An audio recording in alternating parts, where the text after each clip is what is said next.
Beaucoup. Elle accompagne vos nuits. La libre antenne, Sabrina Philippe sur Europe 1.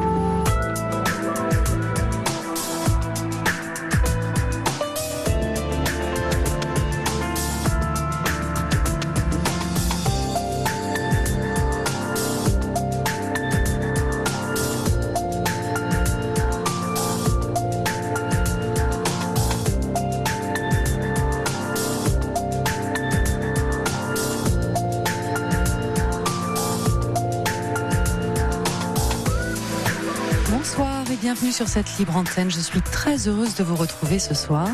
Nous serons ensemble jusqu'à 1h du matin. Nous commençons cette émission sur le thème du burn-out ce soir avec le témoignage de Maud Ankawa qui nous expliquera son histoire et la merveilleuse aventure qui s'en est suivie jusqu'à la parution de son livre Kilomètre Zéro. Alors si vous aussi vous avez envie de témoigner sur le sujet du burn-out, la ligne est ouverte au 39 21. Corentin et Thomas vous y accueillent avec toute leur bienveillance. Et puis bien sûr vos SMS, vos conseils, vos réactions au 7 39 21, commençant vos messages par le mot nuit. Fabrice est aux manettes ce soir, particulièrement en forme. C'est la libre antenne. Vous êtes sur Europe 1 et c'est parti. Sur Europe 1, Sabrina Philippe vous écoute et vous accompagne.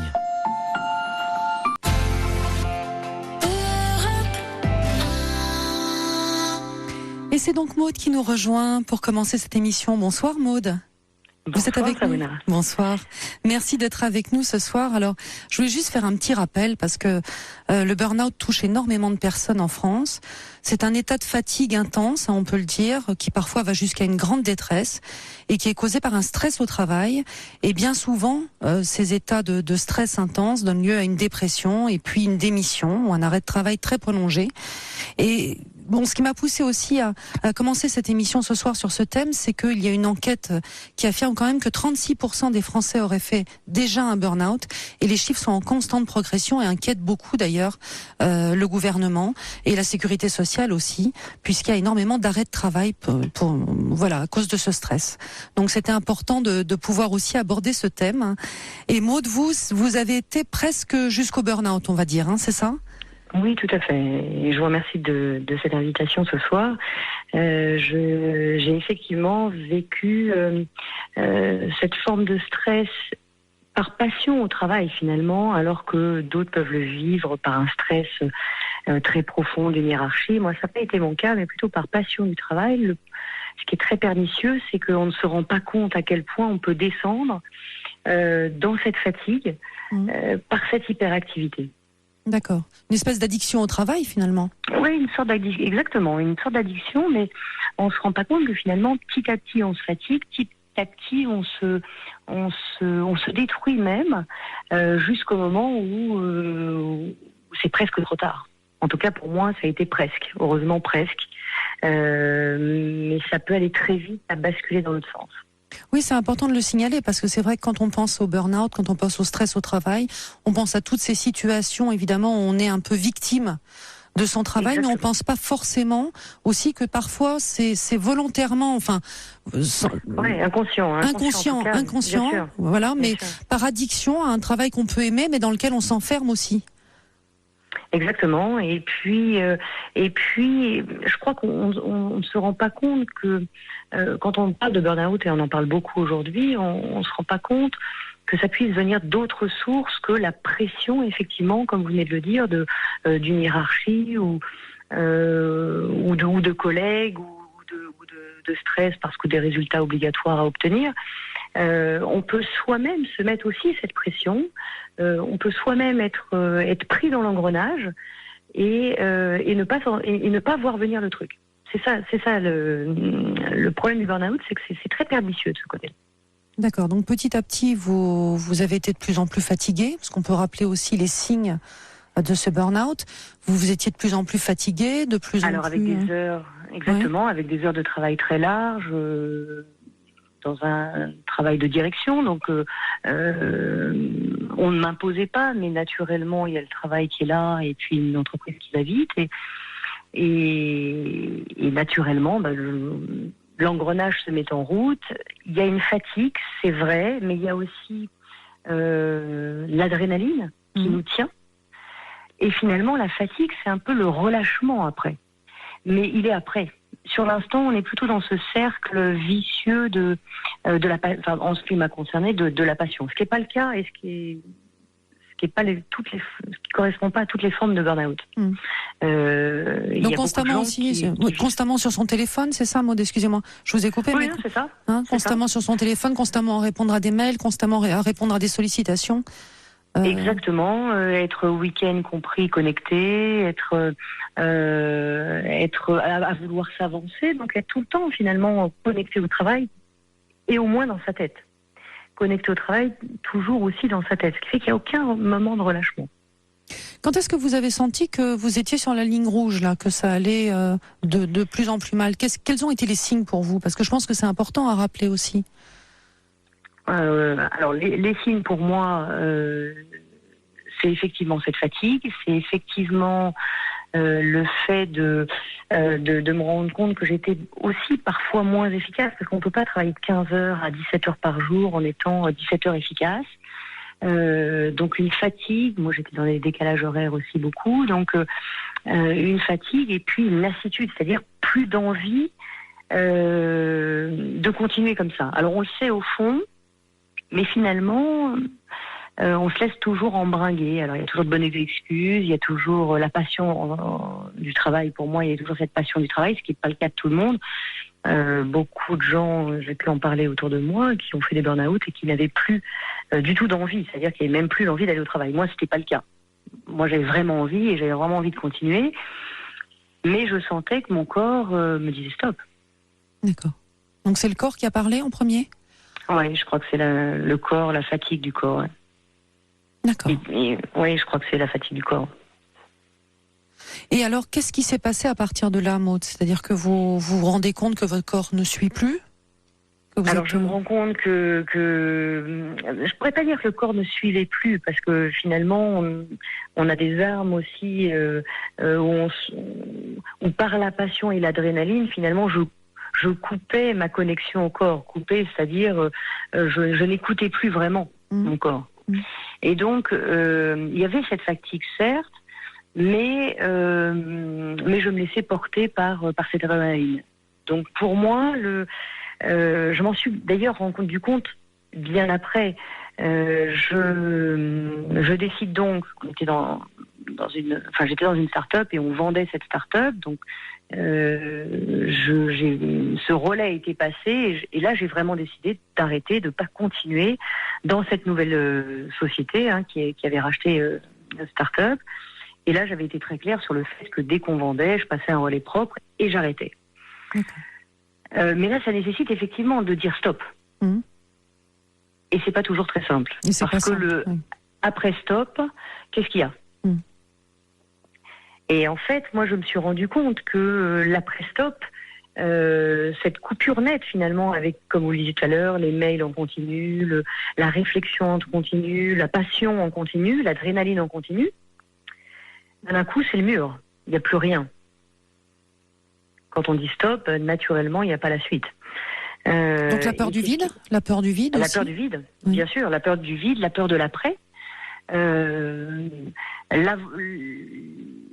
Le corps qui dit stop, l'envie en plus d'arrêter, puisque là j'arrivais au bout d'une aventure, une formidable aventure d'ailleurs, mais pour autant, malgré le fait qu'on puisse me proposer évidemment de rester, de faire d'autres choses à des niveaux d'une plus grosse société, là je sens que j'ai plus envie, c'est fini, j'ai envie de passer à autre chose et surtout j'ai envie de passer à m'arrêter un moment.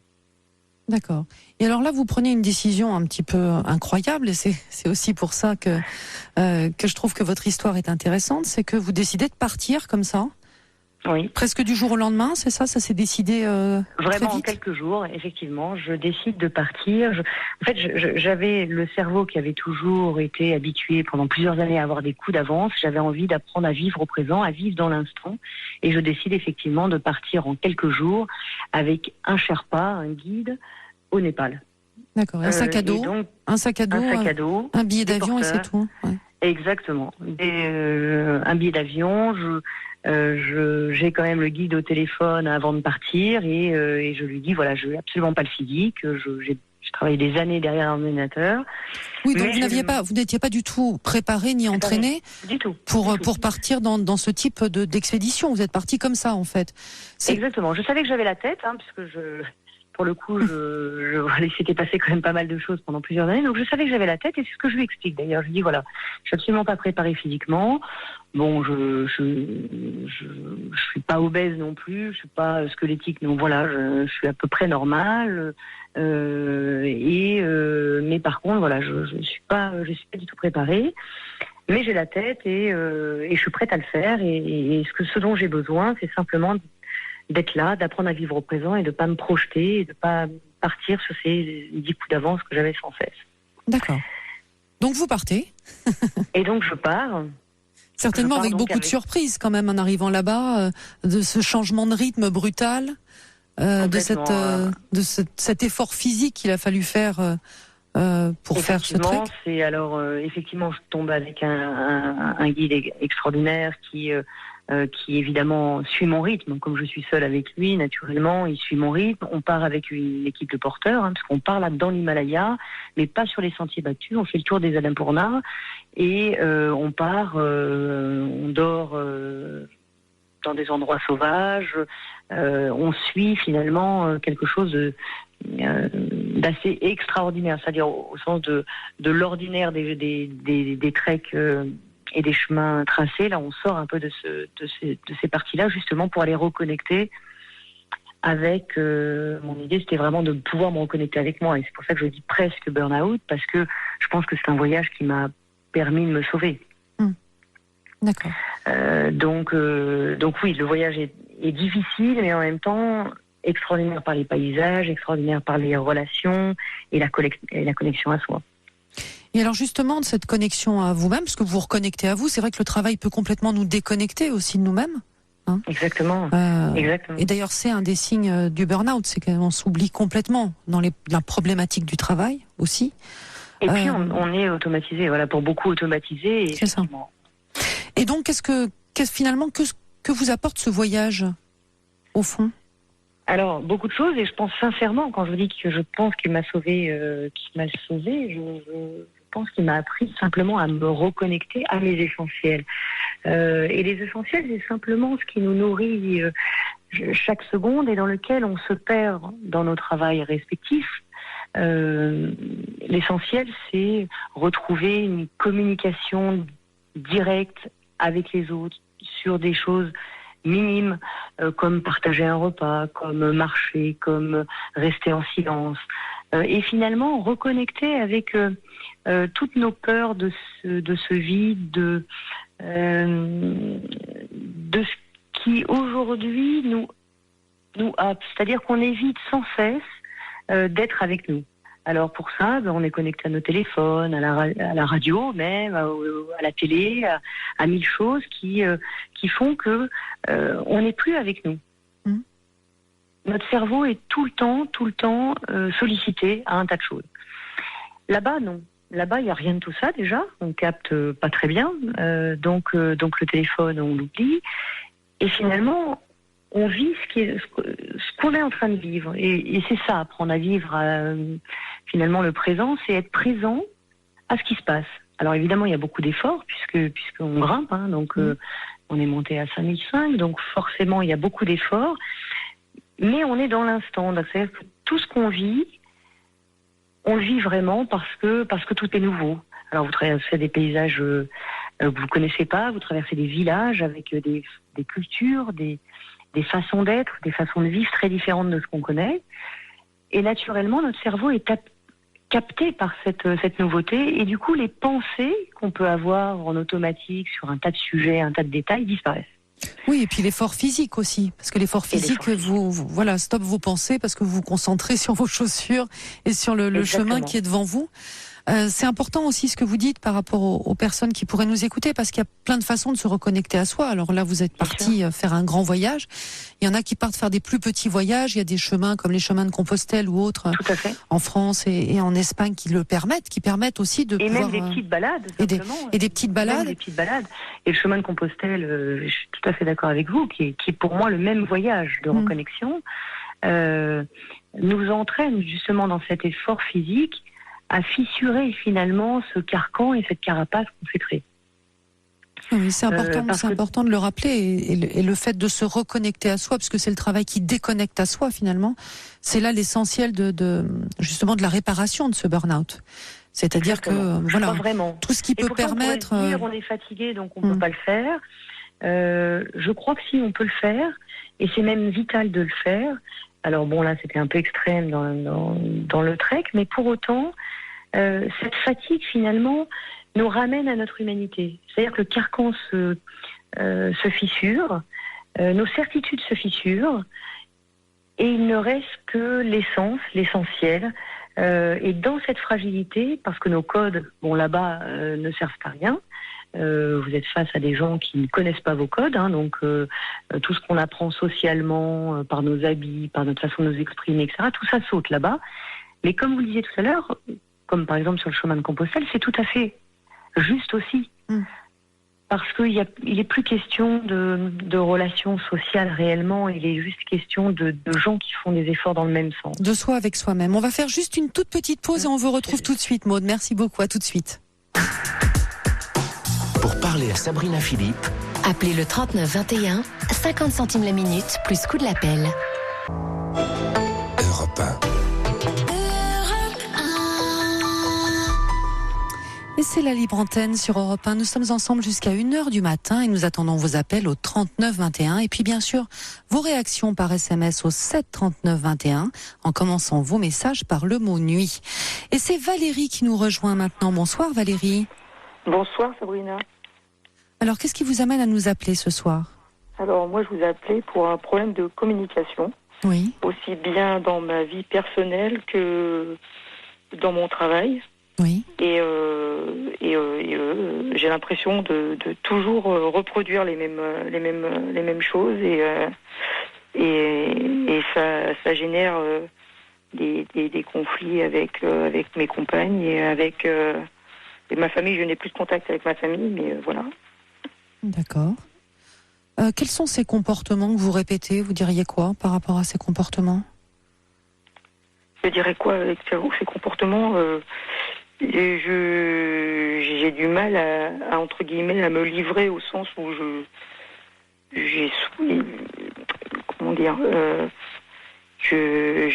n'arrive pas à m'exprimer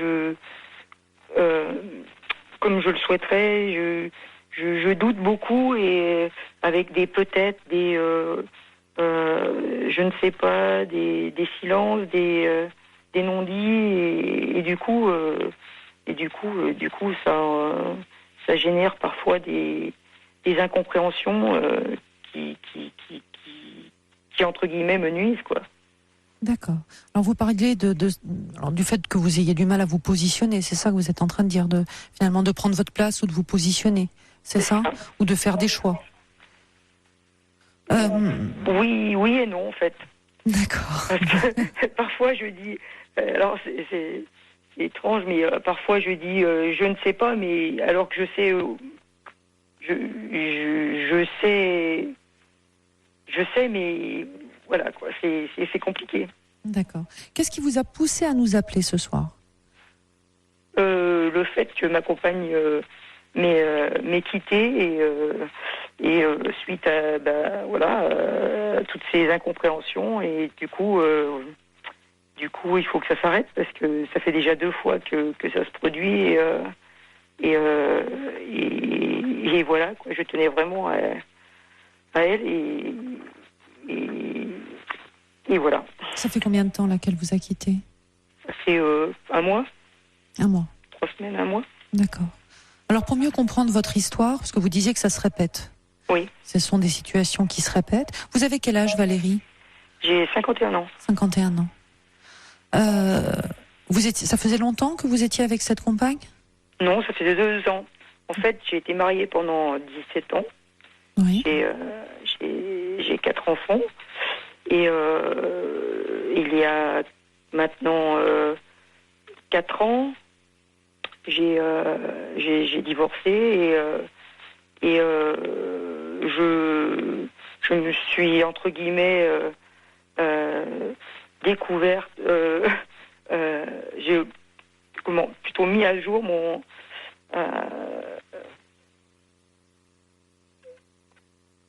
Allô, vous êtes avec nous? mon attirance pour les femmes, en fait.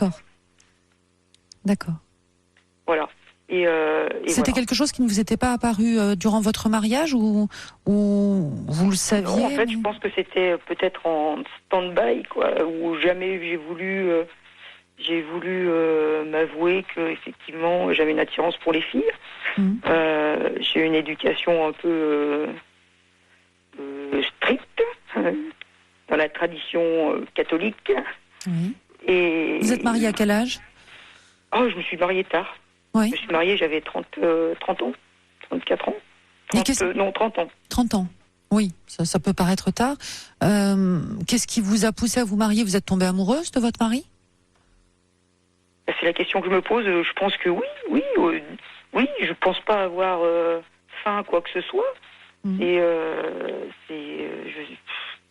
Et oui, je pense que je pense que je suis réellement tombée amoureuse de mon mari, de mon ex-mari, oui. Mais je pense que la vie, oui, à un moment donné, il a fallu faire un choix entre guillemets. C'est vous qui avez mis fin à votre mariage? C'est vous qui avez demandé le divorce? Oui. Qu'est-ce qui vous a poussé à demander ce divorce? Vous n'étiez plus heureuse dans cette union? Non, justement, il n'y avait pas de communication. C'était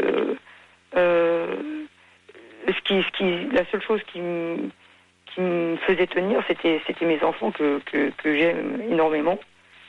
Et voilà, quoi, en fait. Et puis effectivement, j'ai rencontré quelqu'un à ce moment-là, donc une fille, et voilà. Et j'ai, entre guillemets, tout envoyé voler, quoi. Et vous êtes tombée amoureuse? Voilà. Et ça n'a pas duré parce que la personne n'était pas libre non plus, c'était compliqué. Mais c'était quand je dis le schéma se répète au sens où comme ma copine précédente, c'était la même chose, quoi, les mêmes reproches, le fait de ne pas communiquer, de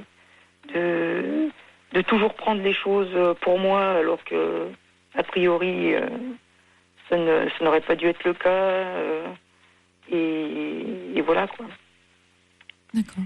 Ce manque de communication, vous en parliez aussi dans votre travail, d'ailleurs, vous disiez que ça touchait votre travail? Oui, non, mais aussi, oui. Oui. Tout à fait, oui. C'est compliqué. Les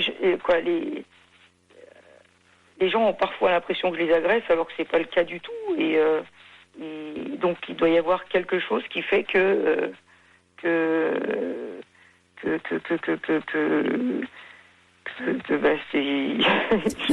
ça ne fonctionne pas, quoi, tout simplement. Et ça me dérange énormément parce que j'adore mon boulot. J'ai la chance d'avoir fait vraiment le boulot que j'avais envie de faire.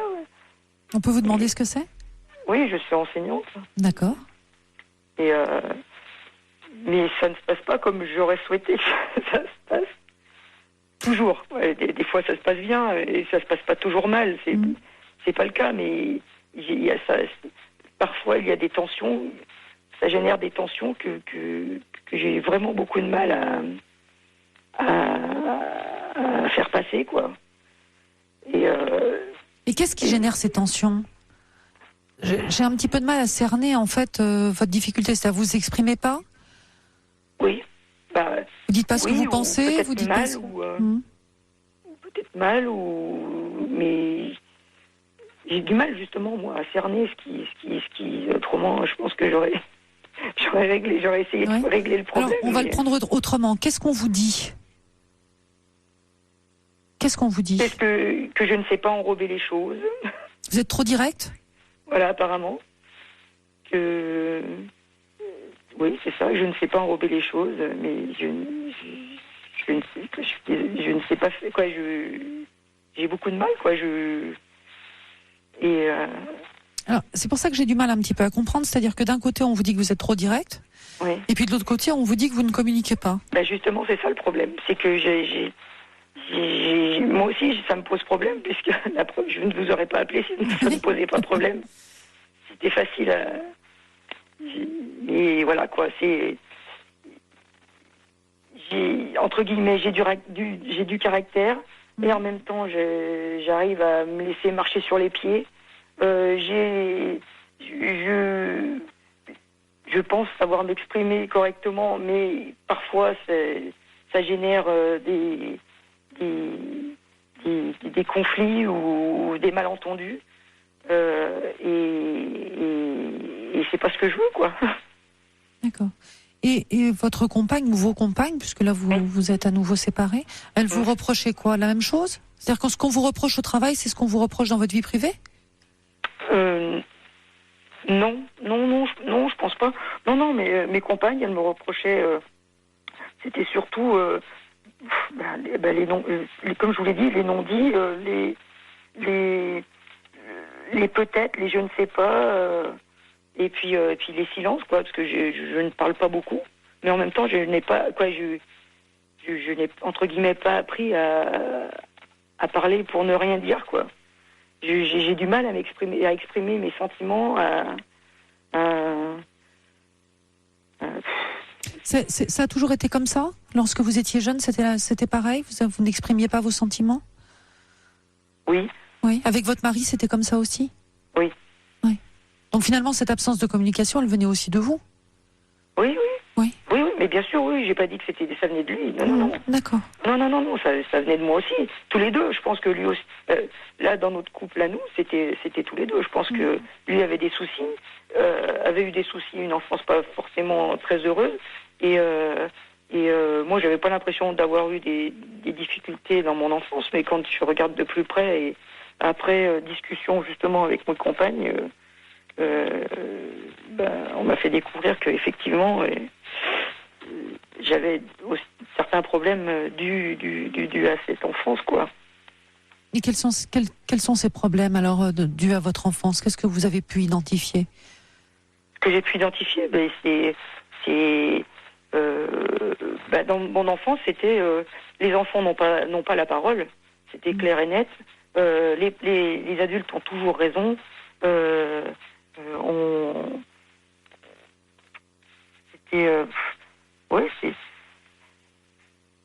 Et c'était les valeurs du travail, donc il fallait travailler, on pouvait pas se poser. On pouvait pas se poser. J'étais pas Cosette non plus, hein, mais c'était difficile, quoi. Vous êtes toujours avec nous? Les marques, oui. D'accord. Oui, parce que et puis les marques d'affection, il n'y en avait pas, quoi. C'était pas, hormis, comme je disais, les bisous du matin, quoi, le bonjour du matin et du soir. Il n'y avait pas de marque d'affection ou du toucher, quoi, par exemple. D'accord. Donc sur le plan affectif, sur le plan des sentiments, c'était plutôt sec, on va dire, c'est ça? Voilà, c'était très sec. Oui. Et voilà, quoi. Donc vous n'avez pas appris à exprimer vos sentiments? Non. Ni à parler, ni à communiquer finalement Non. sur ces sentiments, sur ce que vous ressentiez? Et donc du coup, ça me pose problème dans ma vie de tous les jours, hein, aussi bien personnel qu'au travail, quoi. Alors je comprends mieux, Valérie. En fait, ce qui se passe, c'est que vous n'arrivez pas à exprimer ces sentiments ou ce que vous ressentez, ce qui fait que vous les gardez pour vous, mais quand ça doit s'exprimer, ça sort un peu fort. C'est ça. Et donc ça explose un peu, et du coup, vous ne mettez pas forcément les formes, et c'est mal perçu par ceux qui vous entourent, notamment au travail. C'est ça. D'accord. Vous avez essayé de travailler un peu là-dessus? Sur justement le fait de pouvoir vous exprimer mieux vos sentiments? Depuis que ma dernière compagne m'a quitté, oui, j'essaye. Avant, non, j'avais déjà consulté une psychologue Au moment de mon divorce. Parce que j'étais vraiment pas bien. Et puis après, financièrement, je pouvais plus aller je pouvais plus me permettre d'aller voir ma psy. Et donc, du coup, j'ai arrêté, quoi. D'accord. Ça a duré combien de temps, cette thérapie? J'y suis pas allée très longtemps. J'y suis allée 5-6 fois. Ah oui, c'est pas suffisant pour faire un vrai travail et pour pouvoir comprendre. Ouais. Non, voilà, c'est ça. Là, on est juste dans le débroussaillage 5-6 fois. Voilà. Oui. Et après, vous n'avez pas poursuivi? Non. En vous disant, ça va comme ça. Puis vous avez eu 4 enfants, c'est ça? Oui. Ouais. À vous occuper, donc. Oui, oui, tout à fait. En essayant, justement. Et en tout cas, j'ai essayé de ne pas reproduire ce que j'avais vécu. Tout le temps, et je m'en rends bien compte aussi, que parfois, je reproduis aussi des choses qui ne m'ont pas forcément plu. Avec vos enfants? Oui. Et dans cette absence de communication, dans le fait que ce soit un peu sec, comme on le disait tout à l'heure. Voilà, c'est ça. D'accord. C'est ça. Et parfois, je m'en veux, mais c'est entre guillemets plus fort que moi. Je pense que pour vous, Valérie, ce serait bien de pouvoir reprendre un travail avec un thérapeute, là. C'est-à-dire qu'il ne va pas y avoir de miracle. Oui. Alors, on va aller un petit peu plus loin. Si vous le voulez bien, vous allez rester avec nous après le journal de la nuit. Hein. Mais là, il va falloir en effet faire un vrai travail sur vous pour pouvoir débugger cette situation qui est là depuis très très longtemps. Je ne demande que ça. Ah oui. Débugger. Seulement débugger, ça peut jamais être miraculeux. On va essayer. Bon. J'espère. Faire mieux. Bon. Vous restez avec nous ? Oui. Et puis on vous retrouve juste après le journal de la nuit pour voir si on peut avoir des pistes pour vous. N'hésitez pas aussi par SMS vos conseils, vos réactions. À tout de suite. À tout de suite. Laissez vos messages à la libre antenne d'Europe 1 au 39 21, 50 centimes la minute.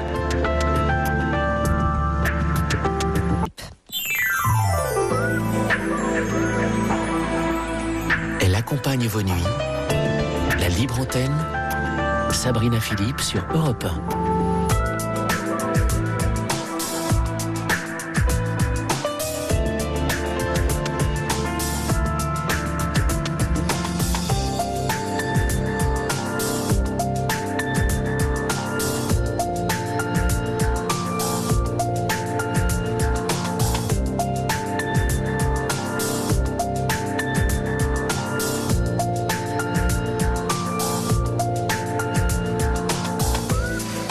Nous attendons vos appels au 39 21 et puis bien sûr vos réactions, vos conseils par SMS au 7 39 21 en commençant vos messages par le mot nuit.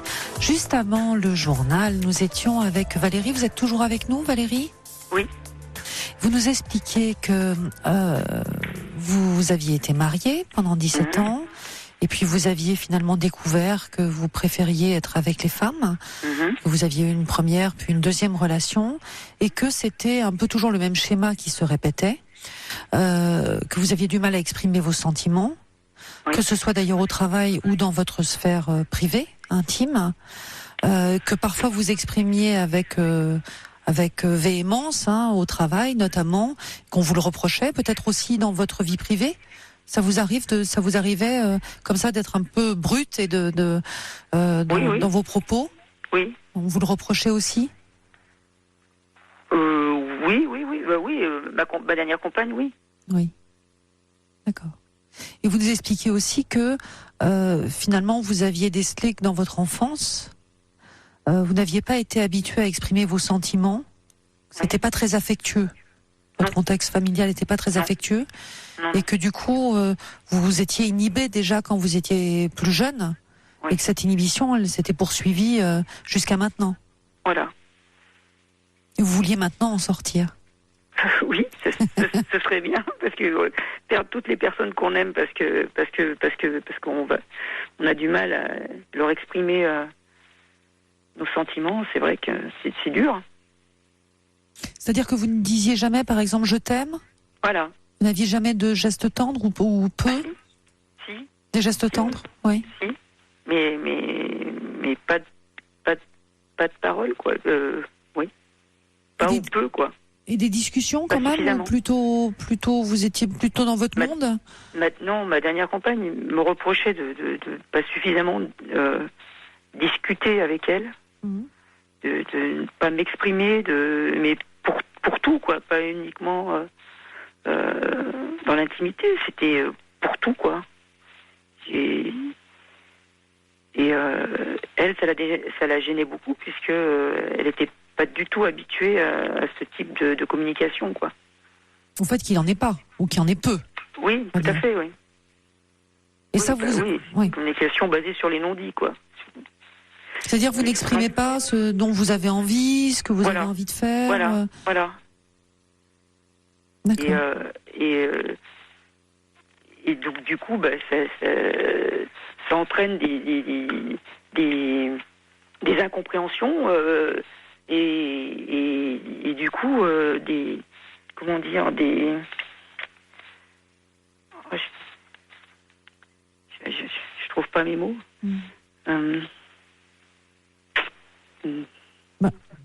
Oui, des malentendus. Oui, des malentendus, au sens où, par exemple, elle me demandait de prévoir. J'ai beaucoup de mal à prévoir à l'avance les choses. Je fais souvent dans l'urgence, et ça la gênait énormément. Ou alors prévoir ce qu'on allait faire pendant le week-end, mais ça, je ne sais quoi, je savais pas faire, quoi, je savais pas faire. Et puis avec c'est vrai que j'ai jamais pris l'habitude de le faire, quoi, de prévoir, avec les enfants. Voilà, quoi, c'était surtout basé, en fait, ma vie d'avant, c'était surtout basé sur le rythme des enfants, quoi. Les activités des enfants, tout pour les enfants et jamais pour moi. Donc me demander ce que j'allais faire moi, c'est compliqué parce que je l'ai jamais fait. J'ai rarement fait des choses pour moi. Alors bien sûr, il y a les enfants, et quand on a 4 enfants, il faut s'en occuper, mais c'est aussi finalement apprendre à communiquer, apprendre aussi à se projeter de façon positive, parce que programmer des choses, c'est aussi se projeter de façon positive, se réjouir, en parler, verbaliser autour. C'est tout ça. Le pire, c'est que c'est pas que je ne voulais pas, c'est que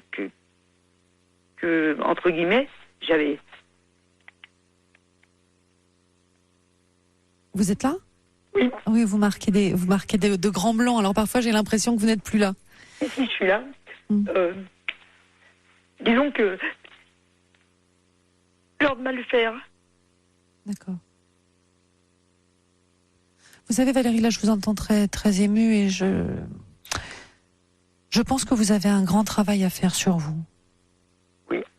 Parce que la peur de mal faire, ça vient souvent de l'enfance. Et je crois que dans cette absence, il n'y avait pas que l'absence de communication chez vos parents. Il y avait peut-être une rigidité aussi. Quand vous disiez il fallait travailler, le travail, seulement le travail. Oui. Ça laissait pas beaucoup de place pour autre chose. Oui. Donc vous êtes construite comme ça. Mais vous pouvez apprendre à être autrement. Oui, vous pourrez... moi je le pense, j'espère, parce que bien sûr. C'est ce pourquoi je vous ai appelé. Bien sûr. Le problème, c'est que ma dernière compagne, elle m'a dit qu'on ne pouvait pas changer. On peut toujours changer. Alors ça, Valérie, si on ne pouvait pas changer, mon métier n'existerait pas. Je le souhaite profondément changer, parce que ça peut pas durer, quoi. Mais ça va vous demander un travail sur vous qui va prendre un peu de temps. Et c'est pas 6 séances avec une thérapeute qui peuvent changer réellement les choses. D'accord ? L'appel que vous avez passé ce soir, et je vous en remercie d'ailleurs, l'appel que vous avez passé ce soir, c'est un premier pas. C'est pour se dire, ça peut plus durer. Vous êtes d'accord avec ça ? Ah oui, bien sûr. Bon. Oui. Maintenant, le travail, il va falloir le faire. C'est-à-dire aller consulter, aller fouiller votre enfance, comprendre, échanger peu à peu. Alors il y a la compréhension du passé, mais il y a aussi le fait d'être accompagné par quelqu'un pour pouvoir analyser la façon dont vous vous comportez et rectifier. Vous comprenez? Et ça, c'est un accompagnement régulier. Régulier. Oui, bien sûr. Oui. Bien sûr que je comprends. Donc c'est ça qui vous reste à faire aujourd'hui. Et vous libérer aussi finalement de ces injonctions familiales. Hein. Travailler, toujours travailler, sans qu'il y ait d'affectif là-dedans. Donc c'est maintenant en effet qu'il va falloir prendre les choses en main et aller consulter. Oui. Parce que il n'y a pas grand-chose d'autre à dire. Ben oui. Dès demain. Ne perdez pas de temps. Vous êtes encore jeune, vous avez 51 ans, vous avez de belles histoires d'amour à vivre. J'espère. Et encore beaucoup d'années de travail aussi. Vous pouvez améliorer beaucoup les relations avec vos collègues, avec les élèves. Donc c'est maintenant. D'accord, Valérie? Oui. Oui, je vous remercie. Ben merci à vous et je vous souhaite beaucoup de courage. Mais on peut changer. Je vous le garantis. Bien, voilà. merci. On peut changer. Ça prend du temps. Oui. Voilà, il faut s'accrocher. Ça prend du temps, mais peu à peu, vous irez mieux. Et vous changerez. D'accord? Je l'espère profondément. Si vous le voulez, oui. eh ben, si vous le voulez, vous changerez.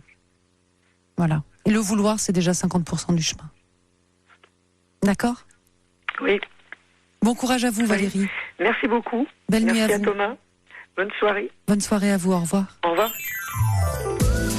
La libre antenne sur Europe 1, Sabrina Philippe. Envoyez vos SMS à la libre antenne d'Europe 1 au 7 39 21. 65 centimes plus coût du SMS. Et nous avions commencé cette émission avec le témoignage de Maude qui nous parlait du presque burn-out qui l'avait poussé à faire ce voyage. Et c'est Marie-Laure maintenant qui nous rejoint. Bonsoir Marie-Laure. Bonsoir Sabrina. Et c'est aussi au sujet du burn-out que vous nous avez appelé, je crois. Oui, tout à fait. Justement, en entendant Maude et son histoire. Oui. Donc, je me rapproche énormément de tout ce qu'elle a pu dire, surtout au départ, par rapport en fait à excusez-moi, j'ai du mal à trouver mes mots. En plus de ça, je suis un petit peu émue de passer à l'antenne. Je vais essayer de vous aider, mais... C'est gentil. Oui, écoutez, on est entre nous, soyez à l'aise. Hein. C'est gentil. Donc voilà, pour un peu revenir sur mon histoire, si vous le voulez. Donc j'étais cadre, assistante d'un PDG dans une entreprise de 200 salariés, donc c'est une entreprise moyenne, on va dire. Et en fait, j'avais un dirigeant qui se reposait énormément sur moi pour tout un tas de tâches et de dossiers, voire même de décisions qui lui auraient incombé. Je suis une personne en fait assez perfectionniste. J'ai toujours tout mené de front dans ma vie. J'ai élevé seul mon enfant, etc., etc. Et j'ai eu une éducation où on ne se plaignait jamais. Tout allait toujours bien. Donc moi, dans ma vie, tout allait toujours bien, même si les moments étaient difficiles, même si c'était pas rose tous les jours. Il fallait que ça arrive, quoi. Voilà, donc voilà. Puis je pense que je suis quelqu'un d'optimiste et de battant, mais par contre, donc très perfectionniste et dès que j'effectue quelque chose, il faut que ce soit fait de A à Z dans le meilleur délai. Mais c'est une pression que je me suis donnée moi-même. Vous aimiez votre travail comme Maude? Oui, tout à fait. J'aimais mon travail. J'avais déjà eu un emploi précédent que j'adorais. Et en fin de compte, j'avais voulu revenir à mes premières amours, entre guillemets, l'assistanat, puisque je n'avais pas eu de valorisation dans ce job précédent, où je faisais de la formation, etc. J'avais même fait, enfin bon, bref. Et puis, Et ce dernier travail, donc, voilà. Et au fur et à mesure, je me suis donc, je n'ai jamais réussi à dire non, en fait. Et je prenais le travail autant qu'on m'en donnait, même si par moments j'essayais de dire, mais attendez, je ne peux pas prendre cette décision-là. Il me disait, mais si, vous allez pouvoir faire. Donc il se reposait de plus en plus sur vous. Oui. Tout à fait. Et je restais avec ça. Alors au niveau horaire, non, je ne là-dessus j'arrivais à me protéger. Mais je ne me protégeais pas du tout au niveau du travail. Et avec mon esprit de vouloir toujours bien faire, il faut que chaque chose soit correctement faite, et ainsi de suite, j'ai fini par m'épuiser, mais ça je ne l'ai vu évidemment qu'après, enfin, à effectuer tout ce travail. Et un beau jour, ça a commencé, on va dire, par de gros vertiges. J'avais des vertiges, pas mal, ça a duré quelques petits mois comme ça. Et puis on me disait, même le médecin me disait, oh bah oui, vous avez des problèmes sûrement à votre cou, enfin bon, voilà. On va quand même vérifier si c'est pas le cœur, si c'est pas ça. Bon. Et puis comme j'ai un naturel toujours souriant, toujours allant de l'avant, toujours dynamique, je pense que même moi, je faisais un déni du mal-être et je ne voulais pas le voir, quoi. Il ne me venait même pas à l'esprit, quoi. Et puis j'aimais mon travail et puis voilà, quoi. Donc on m'aurait dit qu'il y a quelque chose qui ne va pas, j'aurais dit non, bon, tout va bien. Ce que vous voulez dire, Marie-Laure, c'est qu'en fait, il y avait pas de signe pour vous. Vous n'arriviez pas à identifier les signes qui faisaient que vous alliez de plus en plus mal. Et c'est le côté pernicieux dont on parlait tout à l'heure dans le burn-out, c'est-à-dire que vous ne voyez pas, vous prenez ça pour de la fatigue, mais finalement assez normal au vu de la charge de travail que vous aviez. C'est tout à fait ça. Le signe, on va dire, qui m'alertait un peu, c'était ce manque de reconnaissance. J'avais beau faire et toujours faire. Je n'avais aucune reconnaissance, qu'elle soit de temps en temps, j'avais un merci, oui bien sûr, mais enfin c'était tout. Dans le travail, on attend quand même une reconnaissance sur avoir une valorisation de un meilleur statut, un meilleur salaire, etc. Au bout de 5 ans, j'ai eu 80 € d'augmentation parce que je les ai réclamés pendant 3 ans. 80 €, j'ai quand même répondu à mon patron que je ne faisais pas l'aumône, quoi. Voilà. Bon, bref. Cela dit, alors quand vous voyez les autres autour de vous qui, eux, sont valorisés, et vous avez beau faire, etc., il se passe rien, alors ça, je l'avais quand même en moi. D'accord. C'était vraiment quelque chose qui Alors, ça grésille un petit peu, je ne sais pas si vous bougez ou s'il y a quelque chose dans votre... D'accord. Je ne bouge pas. Je ne bouge pas, mais je suis en Bretagne, alors... D'accord. On a peut-être les intempéries. D'accord, parce que parfois, ça grésille un peu fort, donc c'est pour ça que je me permettais de vous poser la question. Oui, non. Je ne bouge pas, je suis assise dans un petit coin, je ne bouge pas. D'accord. Donc, et puis un beau jour, j'ai eu un malaise au travail. Dans ces cas-là, je m'allongeais par terre dans mon bureau et puis j'essayais d'appeler une collègue qui venait, qui me donnait du sucre. Enfin, je pensais faire des baisses de tension, quoi, des choses comme ça. Et puis les malaises se sont rapprochés, mais loin de moi l'idée que ça venait que c'était un épuisement. Alors de plus en plus, j'avais du mal quand même il fallait que je note de plus en plus les choses. Il fallait que je perdais la mémoire quand même. Donc petit à petit, vous voyez bien que l'état se dégrade petit à petit. C'est ça. D'accord. Et quel a été le point justement alors où vous vous êtes rendu compte vraiment que là vous étiez en état d'épuisement? Eh bien, écoutez, un beau jour, j'arrive à mon travail et arrivé dans le hall, je n'arrivais pratiquement plus à marcher. Il fallait que je tienne les murs. Ma tête tournait tellement, il fallait que je tienne les murs. Et à côté de ça, si on me disait essaie de te mettre sur un pied ou marche droit, je marchais droit. Mais j'avais une impression que j'allais tomber, je suis arrivée à mon poste et je ne bougeais plus, je n'avais même plus manger midi parce que je ne pouvais plus marcher. D'accord. Je remontais dans ma voiture, Je ne sais pas comment je conduisais. Je peux pas le dire. Je rentrais chez moi, arrivée dans ma maison, tout allait bien. Dans mon petit nid, tout allait bien. Et dès que j'arrivais au travail, c'était la même chose. Et un beau jour, je me suis dit, c'est pas possible, tu peux plus. Tu ne peux plus. Et j'étais à mon travail et j'ai encore fait un malaise. Et là, je ne pouvais même plus sortir du bureau. Donc ils ont appelé mon fils. Mon fils est venu me chercher. Il m'a pratiquement porté pour me descendre. Il y avait un étage à descendre. Et de là, j'étais en arrêt maladie, bien entendu. D'accord. Il y a un Donc, SMS d'ailleurs qui vient d'arriver, là, qui le dit. Le vrai burn-out, c'est tomber dans le néant. On est malade, plus envie de rien, néant total, grande fatigue physique et mentale. On ne fait rien. C'est rideau. C'est ce que vous. Finalement, ce mot-là, c'est rideau. Ouais. Je ne sortais même plus mon petit chien. Je ne pouvais faire que les 100 pas dans ma cuisine. Et j'ai été envahie de phobie, envahie de crise d'angoisse. Mais à partir de là, c'est-à-dire qu'avant, j'ai fait une fois une crise d'angoisse au travail, je ne pouvais pas respirer. Les malaises, en fait, que je faisais, c'était des crises d'angoisse, ça s'accompagnait de problèmes respiratoires, évidemment, je ne pouvais plus respirer, je cherchais mon air, et là, j'ai été envahie. Ça a duré des mois.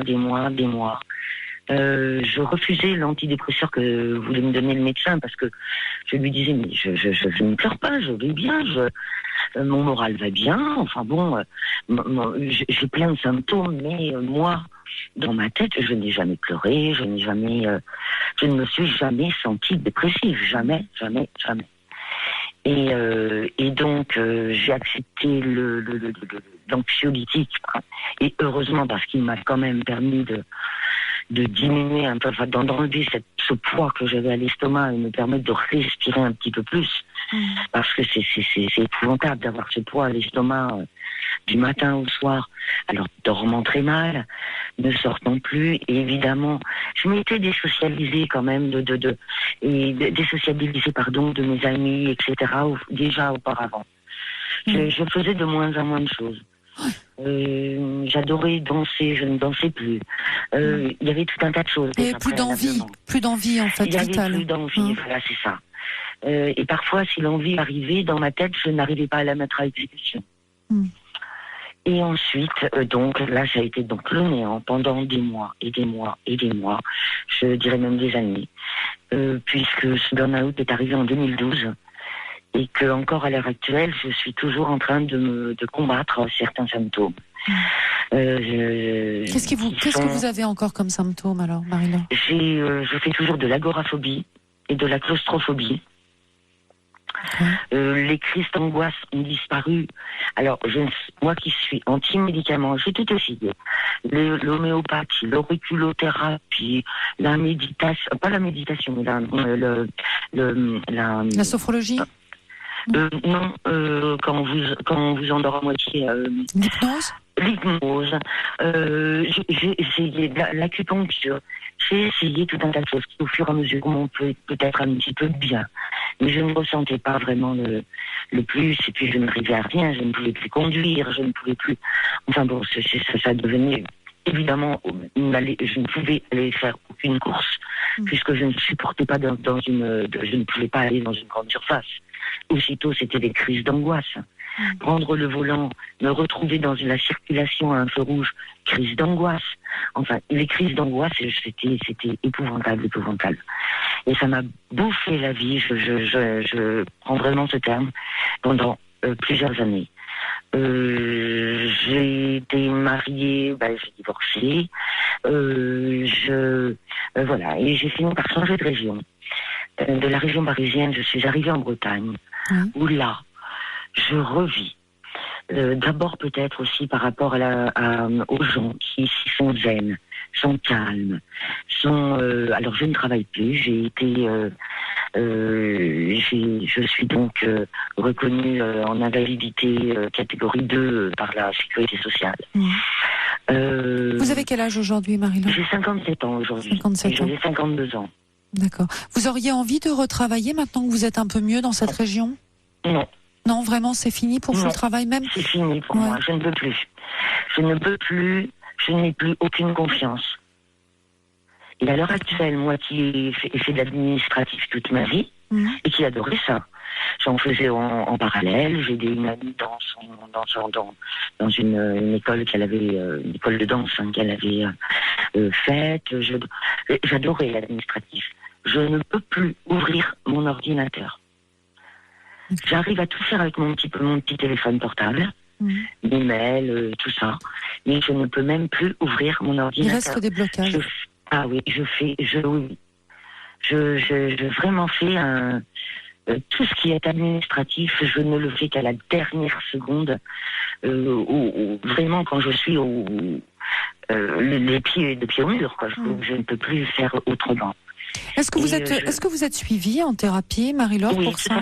Oui, tout à fait. J'ai été suivie par une psychologue en région parisienne, que je remercie énormément du reste.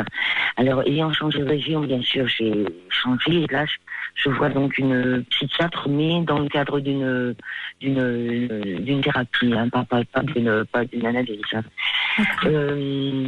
Du reste, peut-être qu'il faudrait une analyse, je sais pas, mais je me rends pas bien compte. Donc voilà. Cela dit, les choses ont quand même, je conduis maintenant. Je réussis même à faire 600 km, ce qui est énorme. Oui, quand même. Parce que pendant un moment, je ne pouvais même pas en faire 10. Donc voilà, maintenant je revis. Mais ça, c'est depuis 1 an à peu près. D'accord. Et depuis que finalement, accepté ça fait 5 ans. Antidépresseur. D'accord. Oui, l'antidépresseur vous a aidé. Est-ce que vous êtes qui est ciblé pour les phobies? Entendons-nous. Il est vraiment ciblé pour les phobies, pour toutes les phobies que j'ai. Qu'est-ce qui vous a amené à nous appeler ce soir, Marie-Laure? Vous aviez envie d'apporter votre témoignage sur le burn-out? Oui, parce qu'on entend, voilà, c'est ça. On entend beaucoup de choses sur le burn-out. On entend énormément je pense qu'on met un peu énormément de choses dedans. Voire même des mal-être. Mais moi, alors, à moins que, évidemment, il y ait je veux évidemment juger personne, bien entendu, loin de moi cette idée-là, je ne me permettrai jamais. Mais je trouve qu'un burn-out, c'est vraiment toucher le fond et le corps ne répond plus. Le corps refuse tout. C'est le corps qui vous alerte, même si votre esprit veut, le corps, vous ne pouvez plus. C'est comme être paralysé, c'est comme être... C'est ça que vous aviez envie de dire ce soir, en tout cas, Marie-Laure. Voilà. Et sans doute aussi d'alerter sur la gravité de ce problème qui, je le rappelle, comme je disais au tout début de cette émission, a touché ou touche un Français sur 3. Dit avoir vécu une situation de burn-out. Alors, peut-être pas jusqu'à ce que vous avez vécu vous, mais ça peut aller jusque-là, ça peut être très grave. Et c'est ça sans doute que vous vouliez dire ce soir, c'est ça, tout à fait, Marie-Laure? Tout à fait. Eh ben, merci beaucoup pour ce témoignage. Merci d'avoir apporté ce témoignage et d'alerter aussi sur ces signes et sur cette gravité. Donc ça veut dire qu'il faut aussi... plus on pourra reconnaître les signes de façon précoce, avant-coureur, plus on pourra justement éviter que ça prenne toutes ces proportions que vous avez malheureusement vécues. Je pense que les personnes qui sont, comme j'ai pu l'être, ou comme Maud disait, l'être, très... ça y est, je ne trouve plus mes mots encore, qui essaient de bien faire leur travail comme ça, très très assidu et très à vouloir tout faire bien jusqu'au bout, etc. Je pense que ces personnes-là sont en danger. Beaucoup plus peut-être que voilà. Et puis il peut y avoir aussi bien sûr. Et puis il peut y avoir aussi du harcèlement. Il peut y avoir des horaires aussi terribles. Il peut y avoir beaucoup de choses qui peuvent entraîner ce stress au travail. Merci beaucoup Marie-Laure pour votre témoignage. Je vous souhaite plein de bonnes choses dans cette nouvelle région, dans cette région en Bretagne. Merci beaucoup. Belle nuit à vous. Au revoir. Au revoir. Sur Europe 1, Sabrina Philippe vous écoute et vous accompagne.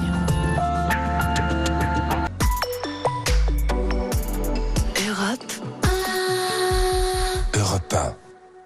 Et c'est Guylaine qui nous rejoint maintenant. Bonsoir Guylaine. Oui, bonsoir. Bonsoir. Vous vouliez aussi témoigner sur le burn-out? Oui, je voudrais témoigner. Oui, à la fois pour dire que c'est quelque chose de grave, effectivement. Que moi, quand j'ai commencé à à mal aller, on va dire. J'ai regardé un petit peu sur Internet, j'ai cherché. Ça me semblait pas tellement grave par rapport à ce que je lisais.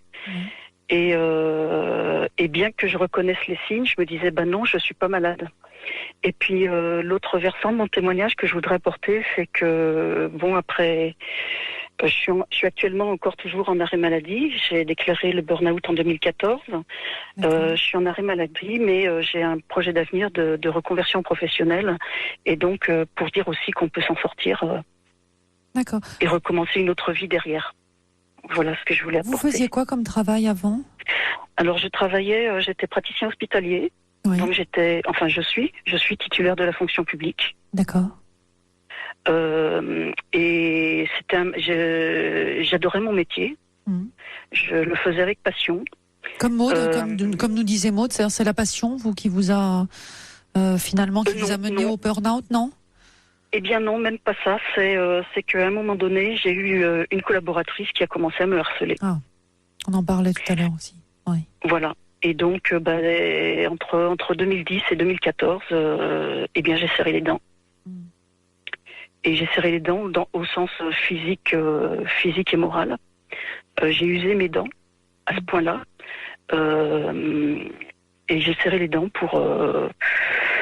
C'était une supérieure hiérarchique? En comptant. Oui. Eh bien non, en plus c'était moi la chef de service. D'accord. J'étais chef de service, donc j'ai alerté la direction, comptant sur les directives, sur la souffrance au travail, etc. Je n'ai jamais pensé qu'ils ne feraient rien, mais ils n'ont rien fait. Ils m'ont baladé pendant à peu près 4 ans, en disant on s'en occupe. Et pourtant vous étiez sa supérieure hiérarchique et elle vous harcelait. Oui, tout à fait. Oui. Et son harcèlement prenait quelle forme? Alors son harcèlement, en fait, elle m'accusait de la harceler. Parce que je lui demandais de faire un travail, n'est-ce pas, et qu'elle ne faisait pas, et donc chaque fois que j'essayais de réclamer le travail, j'avais des réponses, on va dire, assez violentes. D'accord. Voilà. Elle retournait la situation, en fait. Hein. Oui, c'est ça, elle retournait la situation, tout à fait. Donc ça a duré 4 ans pendant lesquels vous disiez vous avez serré les dents, jusqu'à ce que vous reconnaissiez finalement que... Eh bien, je n'ai pas reconnu moi-même, c'est un proche qui m'a dit tu vas voir le médecin, je l'appelle. D'accord. Voilà. Mais jusqu'à présent, on me disait, beaucoup m'avaient dit tu devrais t'arrêter. Tu devrais te faire arrêter. Mais quand quelqu'un qui est normalement constitué, qui fait son travail avec sérieux simplement. Je parle même plus de passion, là, c'était simplement le sérieux. Quand on n'est pas malade, on n'a pas de raison de ne pas s'arrêter. Et franchement, ce burn-out-là, pour moi, je ne sentais pas les signes de maladie. Je les ai sentis quand j'ai été arrêtée. Je suis allée voir le médecin, elle m'a arrêtée. Et là, j'ai dormi pendant 3 mois. J'ai dormi et pleuré pendant 3 mois à peu près. Nuit et jour. Ça a lâché, en fait, après avoir serré les dents. Là, ça a lâché après. Ça a lâché après, oui. Ça a lâché après, mais il a fallu l'arrêt. Et auparavant, c'est très, très sournois, très pernicieux. Je crois que c'est la première intervenante premier témoignage qui avait utilisé ce terme. C'est effectivement très pernicieux, parce qu'en fait, avec le recul, maintenant, je vois que un des signes essentiels, c'est la perte de l'estime de soi. Je me sentais de moins en moins capable, je me sentais de moins en moins rien du tout. Et quand je me suis arrêtée, j'étais une flaque de merde. Hein. Excusez le mot, mais j'étais vraiment plus rien du tout. Ouais. C'était parce que c'était d'une violence inouïe. Avec le recul, c'était d'une violence inouïe. De supporter la violence au travail pendant 4 ans, avec une hiérarchie qui ne bouge pas, tout en vous faisant croire qu'elle bouge, c'est d'une violence inouïe. Après ces 3 mois, vous avez dormi et pleuré. Qu'est-ce qui s'est passé alors? J'ai commencé sans doute que les antidépresseurs, parce que j'étais sous antidépresseurs, les antidépresseurs ont sans doute commencé à agir un peu, à faire leur effet, à agir. Donc j'ai commencé à vivoter, c'est-à-dire à regarder la télé pour oublier. parce que je dormais un peu moins, je pleurais toujours beaucoup aussi. Et je pense que au bout de 2 ans, j'ai commencé à chercher des solutions. Au bout d'un an, pardon. Au bout de 18 mois, ouais. Parce qu'au bout de 18 mois, j'ai repris le travail. Donc, ah, d'accord. Qu'est-ce que je raconte, moi? Au bout de 18 mois, j'ai repris le travail temporairement parce que j'ai été réarrêtée après. Excusez-moi. Quand vous avez repris le travail, vous êtes retrouvée dans la même situation avec la même collègue? Alors, j'étais dans un autre service. Mais il y avait quand même des relations et il y avait toujours ce qui m'a le plus choqué, c'est l'inertie de la direction, encore une fois, qui tant que j'étais la seule victime, entre guillemets, pouvait toujours dire que elle pouvait pas savoir d'où ça venait. Mais quand on voit, quand je suis rentrée, puis que j'ai vu que d'autres personnes avaient été victimes du harcèlement de cette même personne, j'ai eu du mal à accepter. Et j'ai eu du mal en plus à accepter... j'ai eu du mal à accepter. C'est difficile à revoir. C'est difficile à voir, quoi. Difficile à voir que tout ce que j'avais souffert n'avait servi à rien. Et quand je me suis retrouvée à nouveau confrontée aussi, malgré l'éloignement, je veux dire que dans une grande administration comme ça, on est forcément amené à travailler ensemble quand même, et à me retrouver devant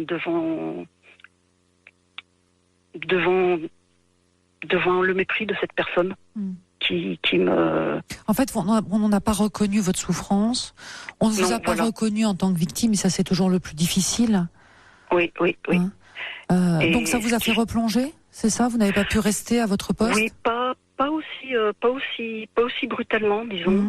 Mais au bout d'un moment, j'ai vu que je recommençais effectivement à reperdre l'estime de moi, et là, du coup, je suis allée voir le médecin de moi-même et j'ai dit que je ne pouvais pas rester. Là, vous connaissiez les signes cette fois-ci. Vous vous êtes dit, il faut que ça s'arrête. Voilà. Avant que je replonge encore une fois. Oui, effectivement. Parce que j'avais repris. Oui, parce que j'avais repris un petit peu du positif sur moi. Et là, je recommençais à avoir des pensées négatives, quoi. D'accord. Et suite à ça, alors, qu'est-ce que vous avez fait? Parce que vous parlez de reconversion professionnelle au tout début de votre témoignage. Oui, dans la suite de ma thérapie, après les antidépresseurs, j'avais vu aussi un hypnothérapeute et un psychologue. Donc je commençais à aller mieux, mais je voyais pas trop. J'étais un peu plus vivante, mais sans trop de sens. Et je lisais beaucoup sur le coaching. Je me suis dit je vais essayer le coaching. Donc j'ai essayé un coaching avec un coach qui m'a aidé à retrouver mon identité, à retrouver ce que je valais, à retrouver qui j'étais, à retrouver tout ce qui était important pour moi. À vous reconnecter à vous-même, hein, c'est ce qu'on disait au tout début de cette émission. Comme on disait avec Laure, c'était, je crois. Avec Maude. Maude, pardon. Et j'ai décidé de faire ce métier-là. Et donc là, je suis en formation pour aider les personnes en perte de sens, en fait, dans leur vie, parce que c'est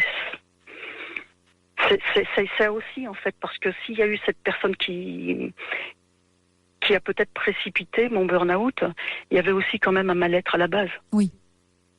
De ma part. Oui. Et donc j'ai pris toute l'importance là d'écouter ce qu'on aime faire, en fait. Et d'écouter ce qui est important pour moi. De vous retrouver. Oui. Donc là, vous êtes en formation pour vous-même après devenir coach, c'est ça, et aider des personnes qui ont été dans la même situation que vous. Oui, dans cette situation de souffrance ou dans une autre situation de souffrance ou tout simplement les personnes qui se cherchent aussi. D'accord. C'est un beau parcours, Guylaine. Oui, douloureux, mais bon, si j'ai pas voulu, si j'ai pas entendu mon corps avant qu'il me lâche, mon corps, mon esprit, en fait, il a crié.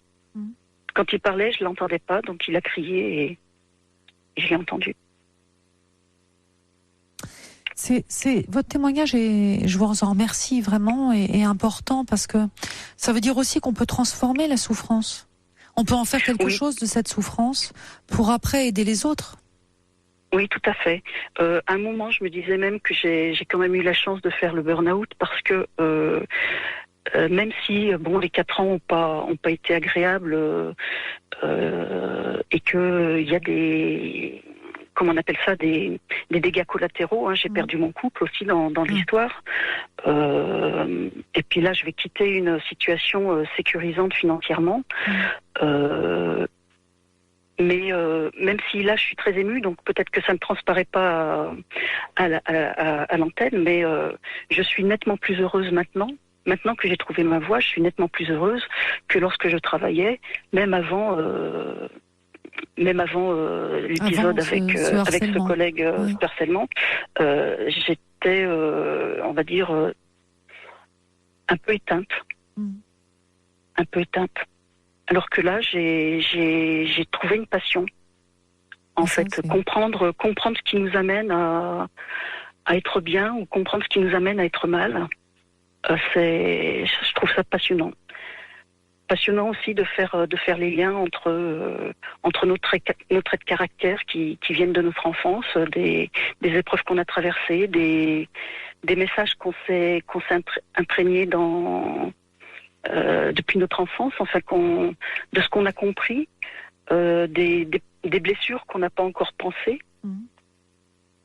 Voilà, c'est une nouvelle passion pour moi et c'est ce qui me tire de là. Bah écoutez, c'est formidable. C'est ce qui m'a fait grandir, en fait. Oui.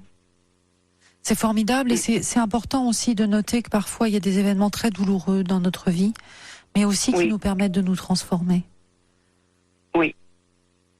Donc ça, c'est important de le noter, cette transformation, pour aller vers vraiment un vrai mieux-être. Tout à fait. Bah écoutez, c'est super. C'est super. Bravo à vous, en tout cas. Mais merci. Bravo à vous.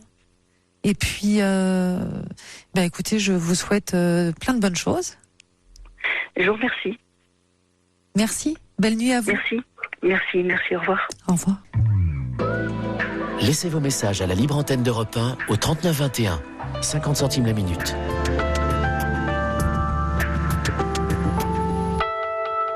Et nous avons reçu beaucoup de SMS, beaucoup de messages pour faire part justement de cette difficulté, ce stress au travail. J'étais chef de service et je confirme, c'était très difficile.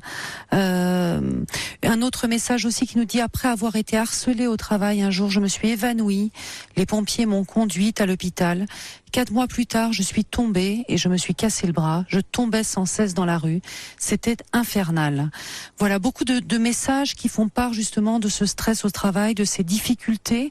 Et je crois que c'est important aussi de pouvoir noter tout ce qu'on a pu se dire ce soir, c'est-à-dire qu'il y a des signes avant-coureurs, des signes de fatigue, de détresse, ce manque d'envie finalement qu'on peut avoir dans sa vie au travail, mais aussi dans sa vie intime, dans ses loisirs, c'est-à-dire plus envie de ne rien faire, plus envie de prendre des initiatives, cette fatigue qui s'installe, cette lassitude qui s'installe pour arriver à une détresse qu'on ne voit pas toujours. Je crois que c'est aussi important de le rappeler et qu'il faut savoir prendre les devants, ne pas hésiter à aller consulter son médecin généraliste pour pouvoir faire un point, pour pouvoir faire un bilan et éviter d'aller, comme on a pu le voir avec Guylaine et d'autres témoignages ce soir, vers un burn-out beaucoup plus installé.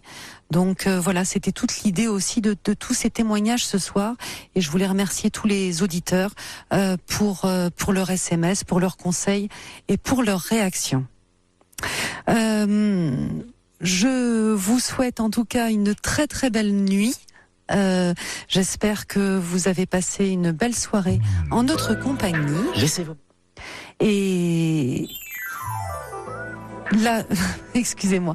Et puis vous retrouverez Caroline Dublanche dès demain pour cette libre antenne sur Europe 1, 22h30 jusqu'à 1h du matin. Voilà. Merci à vous. Sur Europe 1, Sabrina Philippe vous écoute et vous accompagne.